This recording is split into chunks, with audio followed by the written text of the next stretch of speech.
So I just want to start by saying that everything in this video is my own honest opinion. And if you want to let me know your opinion in the comments below, whether you agree with me or disagree with me, please do so. I guess this video is also a bit of a response to where the Star Wars community is at right now, where Star Wars is at in general, and also a bit of a response to the video I made the other day regarding the toxicity in the Star Wars fan base and how that's, I guess, affecting a lot of people, not just content creators, but also people who are working on Star Wars projects, also the community as a whole, just general Star Wars fans. Because it seems like right now, Star Wars is in a strange place, possibly the strangest it's ever been in, and is in a more toxic and negative place than I think it's ever been. And the thing is, everyone has an opinion on Star Wars, whether you're a casual fan and just come in and out of Star Wars every now and then, or super hardcore fans. Everyone is seriously opinionated on it. And I feel like everywhere I go, just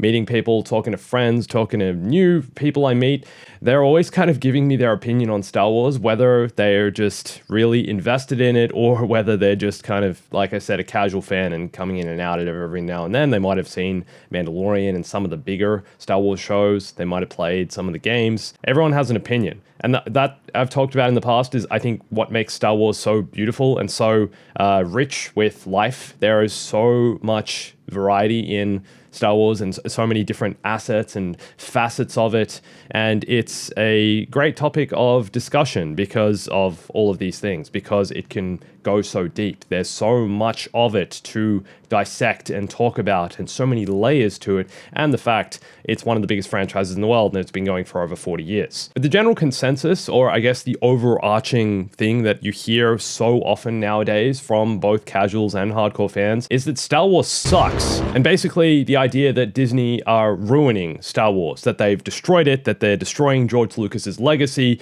and that it's never going to be what it was perhaps in the prequel era or in the original trilogy. Perhaps we're never going to capture that same magic we had in the original trilogy, or in the prequels, or perhaps in the Clone Wars, or perhaps in the video games from the mid-2000s when Star Wars games were releasing, it felt like, multiple times a year. We had games like Revenge of the Sith, like the original Battlefront games, like Republic Commando, like the original Lego Star Wars games. Star Wars was thriving, and I think it still is, and I think it's just quite easy to focus on the negative side, and that's kind of what gets overblown at the moment. But I thought this video could be a discussion about all of these things and my honest thoughts on where Star Wars is at, and I guess where it's headed, and where the Star Wars community is at, because at the end of the day, the community are the ones that are kind of driving parts of the narrative that's evolving Star Wars. Yes, Disney are the ones creating the shows. Yes, Lucasfilm are responsible for producing new Star Wars products and movies and TV shows and games and everything. But at the end of the day, it's us fans that are reacting to that and forming our own opinions based on what they're doing. And I just think I also need to preface that I definitely understand why everyone thinks Star Wars sucks right now. I totally get it. There's definitely Star Wars projects and facets of Star Wars that I am really not enjoying right now. I was quite critical of The Acolyte, but I just kind of said it wasn't for me. There were definitely parts of the series that I enjoyed, such as the stunt choreography and the fight scenes, especially the episode where Kymir literally kills everyone. But overall, I thought the show suffered from a bit of an identity crisis. I thought it had issues with narrative pacing and with characterization, and it just didn't hit me, just wasn't for me, which is totally fine. But a lot of people also seem to share that. Funnily enough, it's actually, I believe, the lowest viewed Star Wars series Disney Plus have made. So that kind of speaks about, I guess, the direction of where it's going and the potential of whether or not we get a season 2, seeing as though it was kind of set up to get a season 2. The Mandalorian is still the most viewed Disney Plus show and Star Wars series that Disney have created. All 3 seasons, I think, have had more of a viewership than any other Star Wars series. And I guess The Mandalorian is what the average Star Wars fan might think of when they think about the Disney Star Wars era. It's the sequels and The Mandalorian, and those are the 2 kind of big things that Disney have done. But I think there's a lot more to Star Wars outside of maybe this surface level kind of stuff we think about, which is just, the big shows and movies they're making. Because it's also about, I guess, the expanding fandom and the other experiences outside of just these series that they're creating. And at the end of the day, I think part of the problem, not only we have in the Star Wars community, but we have as humans, is the fact we're constantly comparing. We're comparing everything we get now to what came before. We're comparing the quality of The Acolyte, for example, or the quality of the recent series of The Mandalorian to the prequels, to the original trilogy. And I think in a lot of ways, that's not really fair, because like I've talked about in other videos, when the prequels released, people were comparing them to the original trilogy and overall hated them. They hated what George Lucas had done. They hated what had become of Star Wars. They hated that it had been, 15, 20 years since the original trilogy, and they thought that the prequels really tarnished what Star Wars was, that they didn't capture the same magic that was of the original trilogy. And I think that's definitely true, but they're different. And that's the big takeaway here. It was a different time for Star Wars. George Lucas, I guess, had a different vision for what he wanted to do with the prequels. And they were prequels. They were supposed to be the, origins of Anakin Skywalker, telling what happened, the political side of Star Wars, the leading up to the events of the original trilogy, different characters. You saw the origins of Obi-Wan, I guess, as well, the Jedi Order in their prime, the Clone Wars, and kind of all those fringe ideas that were just mentioned in the original trilogy were explored in the prequels, but people hated that. And now we look at them 20 years later, and they're some of the most beloved Star Wars releases ever. Like, you could ask, most people born who are around my age would probably say that their favorite Star Wars film is one of the prequels over the original trilogy. Now, by saying this, in no way am I trying to say that a series like The Acolyte in 20 years' time is going to be beloved by fans, because I really don't see how that will be the case. I think it's a different time altogether for Star Wars, and also people talk about the fact George Lucas isn't involved anymore. He sold Star Wars to Disney in 2012 and has since moved on to other things, and a lot of people say that him selling Star Wars to Disney was the beginning of the end. I kind of want to prove that wrong, and I think you're being proven wrong by the fact Star Wars is, yes, much more saturated than it's ever been and much more spread out, and I think the fan base is more divided than it's ever been in its history. But Star Wars is also way more expansive than it's ever been. There's more of it than there's ever been, and perhaps that's also an issue here. Perhaps it's quantity over quality, which funnily enough is something Bob Iger, the CEO of Disney, has commented on, saying they're releasing too many Disney Plus series and they're trying to value quality over quantity moving forward. We'll see how much that's the case, seeing as though they've announced they're doing, 4 Star Wars films coming up. We have The Mandalorian Grogu releasing in 2026. We have the James Mangold's Origins of the Jedi and the Force movie. We've got Dave Filoni's film that's supposed to bring together characters of The Mandalorian, Ahsoka, and Boba Fett. And we've also got the up-and-coming Rey film. Are we really going to get 4 new Star Wars films in the next 6-ish years? I don't know how that's going to look. I don't see that happening, if I'm completely honest with you. I feel like some of these projects will either be delayed or cancelled, kind of, I guess, similar to what happened with the Patty Jenkins Rogue Squadron, I believe it was called, which is completely shelved at the moment. And then we also have the numerous up-and-coming TV series. We have Andor Season 2, possibly the most anticipated Star Wars project at the moment. We've got Skeleton Crew coming out later this year. There's supposed to be more animation on the way following the conclusion of The Bad Batch. I'm assuming there is anyway. I'm assuming another Tales of series, similar to Tales of the Jedi and Tales of the Empire. There's supposed to be a bunch more video games. Star Wars Eclipse is supposed to be coming out at some point way down the line. There's supposed to be the third Jedi game, continuing the story of Cal Kestis. But going back to what I was saying about comparisons, I think this is totally unfair, because the only constant in life, in everything, is change. Everything is continuously changing. YouTube is changing, video making is changing, we're evolving. But I know what you're thinking right now is that, okay, why can't Disney just make more series like Andor? And why can't they make more quality shows? Why can't the writing be better? Why can't we be more invested? For example, Obi-Wan Kenobi was one of the most anticipated series, I think, in history, in Star Wars anyway. We had Ewan McGregor coming back, we knew Hayden Christensen was going to be involved. It was the show we'd always wanted, the show we'd always dreamt of. And at the end of the day, it really, I think, didn't live up to the expectations everyone was hoping for. Like, said with Acolyte, yes, it had its moments, but there was some pretty shaky writing. A lot of people didn't like the shaky camera, speaking of shaky. And it kind of felt, I guess, at times, just like a bit of a cash grab. And like they weren't really capturing the same spirit that the prequels had. Yes, they were taking elements from the prequels, and they were taking, I guess, inspiration from that, but it felt stylistically different. It didn't quite have the same impact, and in a lot of ways, I don't think will age the same as the prequels have. But why can't Disney just give us what we want? Well, I think in some ways they are, and they're trying new things at the same time. It seems like, in my opinion, the Dave Filoni side of Star Wars is more of the fan service kind of things, where he,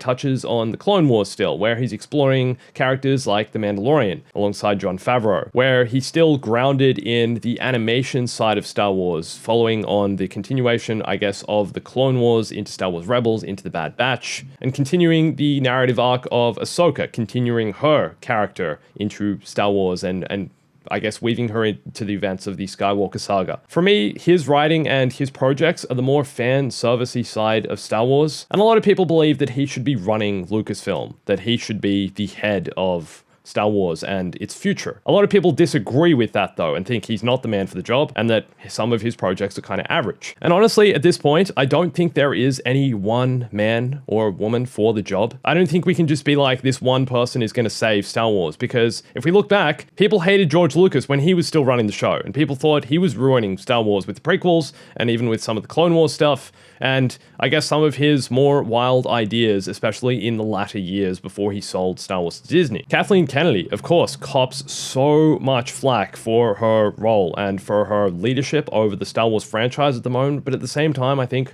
a lot of people forget she's also responsible for greenlighting projects like Andor. She's responsible for greenlighting games in certain instances, like the Jedi games. And yes, I definitely don't agree with everything she's done and said, but I also don't agree with everything anyone has done and said. I'm not saying she's right for the job either. I'm just trying to get across the point, I guess, that no matter who we put in the leadership role, I think there's going to be some instability and some haters, and I don't want to take anyone's side here or back anyone and say someone's going to be better than someone else. I'm more just trying to give an honest, objective perspective on this and say that Star Wars is changing. It's constantly evolving, and that's a good thing. Do I think there's been some missteps and misdirections? Yes, 100%, but when you take on such a massive franchise as Star Wars, it's gonna be divisive. It's gonna be hard to, please everyone. And I kind of, like I said in my previous video talking about these kinds of things and talking about the toxicity, I kind of just like to look at the optimistic and positive side of things and look at the good stuff we're getting, because yes, there's a lot of bad. Yes, there's a lot of stuff that I think is questionable. And yes, there's definitely projects that I haven't enjoyed as much as others. But at the same time, I loved a lot of what's been produced. For example, the Jedi games, for me, are some of the best Star Wars storytelling that's come out of the Disney era. Jedi Fallen Order and Jedi Survivor, before they came out, had no idea if they were going to be good. I was super skeptical of Cal Kestis as a character. Didn't know if we'd be able to connect with him in the ways I guess we wanted to, especially considering it was the first single-player Jedi game in years and years and years. Probably since, first lightsaber game, I guess, since The Force Unleashed. And yes, honestly, sometimes Star Wars does really suck. Sometimes you're sitting there watching a show and you're like, why are they doing this? This is painful to watch. I really don't like what they're doing here, but I think we can say the same for everything. For example, I really didn't like The Rise of Skywalker as well, and I don't think it's going to age well. I think The Rise of Skywalker was kind of a mismatched mess of the two previous sequel films, being The Force Awakens and The Last Jedi. I think it kind of tried to make up for both of them in some ways, and the changes of direction in the series, and then it failed to take risks, and therefore ended up just being not that memorable, in my personal opinion. I've heard some people who really enjoyed it, and good on you for that. Perhaps it's just not for me. But you know what really was for me? Rogue One. Loved Rogue One, loved how dark it was, and I loved that everyone died. They were willing to take that risk. I loved it stylistically. I enjoyed it visually. I enjoyed the story. I enjoyed the characters. Andor has spawned out of that. Also, probably my favorite Star Wars series, I'd say. And then beyond this, beyond just these kinds of Star Wars projects, movies, TV shows, games, I think it's also important to look at where Star Wars has come in the past 10, 15 years, more broadly than just these kinds of projects, because it's expanded beyond belief. For example, Star Wars Celebration every year seems to get bigger and bigger. People love Star Wars. People love celebrating it. People love going and meeting the actors. People love being around the fanfare of Star Wars. And that's an awesome thing. They're creating a community. They feel like they're part of this community, and Star Wars has evolved beyond just being the films that it was originally. It's a fandom. It's for some, it's a way of life. And Disney, I think, are hugely responsible for facilitating that. Also, if you've been to one of the theme parks like Galaxy's Edge in Disneyland, you'll see how much it's also evolved, and none of that existed in the pre-Disney era. Based on everyone I've talked to who's been to Galaxy's Edge, both other creators and non-creators who maybe you could say are unbiased and haven't been given, I guess, free experiences. Not that that changes my opinion on going to a theme park, by the way. It's just really cool regardless. But everyone I've talked to who's been to Galaxy's Edge says it's incredible, that it's so immersive in Star Wars that you feel like you're in Star Wars when you're there. And the experiences that are on offer, the rides, the Smuggler's Run, the Millennium Falcon ride, being able to literally walk into the Millennium Falcon, hang out inside the ship, and then experience kind of what it's like to fly it, and then Rise of the Resistance, how immersive that is, how you feel like you're being taken hostage by the Empire. And not only that, just meeting characters around the park, feeling like you're in the world, walking around the land of Star Wars, walking around a Star Wars themed location in real life is something that, like I said, didn't exist in the pre-Disney era. And I think Star Wars has expanded into all these things, and it's going to continue to evolve and grow. And yes, like I said, I think there are definitely a lot of negatives. Yes, there's a lot of reason to not enjoy where it's at the moment,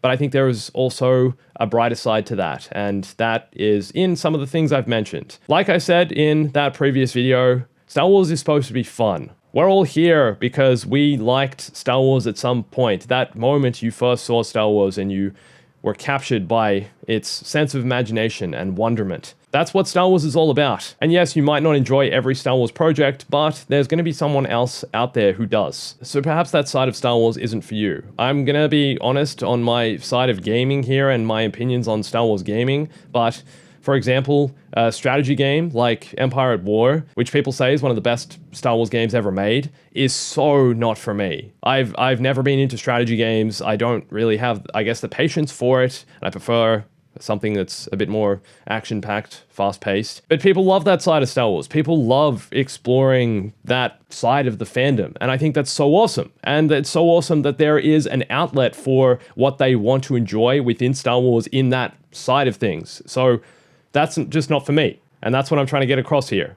Not every project is going to resonate with me. And yes, obviously as well, some projects are going to resonate more with a larger amount of fans. But even Andor, funnily enough, I believe Andor also is one of the lowest viewed Star Wars series that Disney have made, which is kind of unfortunate considering a lot of people agree it's the best one they've made. It's a bit of a sleeper though. It's become a bit of a cult hit and has, I think, grown because it didn't really have the best marketing around it. It didn't have much publicity. It was released at a time where there were a bunch of other huge shows coming out at the same time, and I think it got kind of pushed down by them and has become a bit of a sleeper hit. So I think when season 2 launches, perhaps it will really explode and go from there. But at the same time, I definitely know people who don't like Andor. For some, it's just it's too serious, I guess. It's too gritty, and some people just prefer the lighter side of Star Wars that I guess you get in The Mandalorian, even in season 3 of The Mandalorian, which a lot of people think isn't as good. So does Star Wars suck now? In some ways, you could argue yes, it does, but if you look at it as a larger picture, Star Wars is larger than ever. It's bigger than ever. The fandom has expanded, and yes, even though potentially it's more divided, I still think there's so many different pockets of it to enjoy. But yes, even with all that said, I do think Disney need to change their strategy moving forward when it comes to TV series and movies. I mean, we haven't had a movie since The Rise of Skywalker, but at the same time, when it comes to even just the TV series, perhaps what Bob Iger is saying about needing more quality over quantity is correct. Because it does feel like there's been a Star Wars project pretty much every 3 months in recent times, and it's been a lot. Perhaps there just needs to be more variety though. Perhaps there needs to be more variety in maybe here's a video game, now here's another movie, and now here's a TV series, and now here's something else.